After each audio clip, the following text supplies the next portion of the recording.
దేవునికి స్తోత్రం. ప్రియులారా, ఈరోజు షూలమతి తన ప్రియుడు ఎనిగేది అరణ్యంలోని ద్రాక్షావనంలోని కర్పూర గుత్తులతో సమానుడు అని చెబుతూనున్నది. అనగా తన ప్రియుడైన ప్రభు ఎనిగేది అంటే అరణ్యము అనియు, అలాంటి ఇహలోకంలో జీవించినప్పుడు తన చుట్టూ ఎన్నో ఇబ్బందులు, కష్టములు, ఆటంకములు వచ్చినను ద్రాక్షారసము అంటే పరిశుద్ధ రక్తమునకు సాదృశ్యము.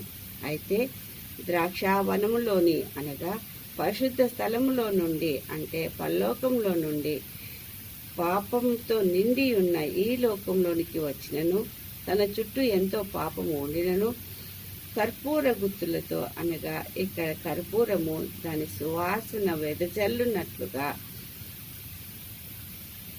వెదజల్లి పరిశుద్ధతను స్వస్థతను ఇచ్చును.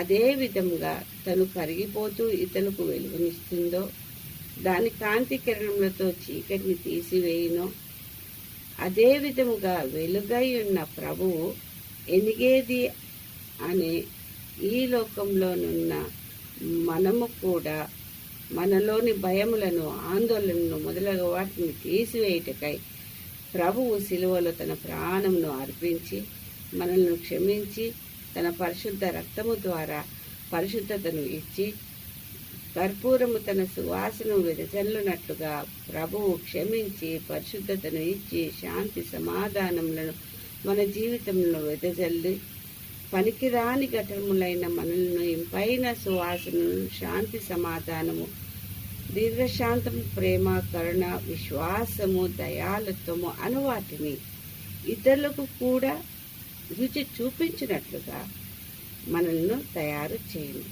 కాబట్టి ప్రియులారా, ఎలా షూలమతి తన ప్రియుని గూర్చి చెప్పుచున్నదో అదే విధముగా మనము కూడా ఇతరులకు తెలియజేద్దాము.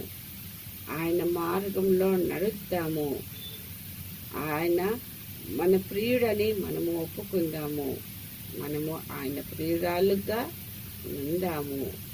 ఈ విధముగా నుండుటకై ప్రభువు తన పరిశుద్ధాత్మ తోడును సహాయమును మనకు దయచేయును గాక. ఈ కొద్ది వాక్యమును దేవుడు దీవించును గాక. ఆమేన్, ఆమేన్, ఆమేన్.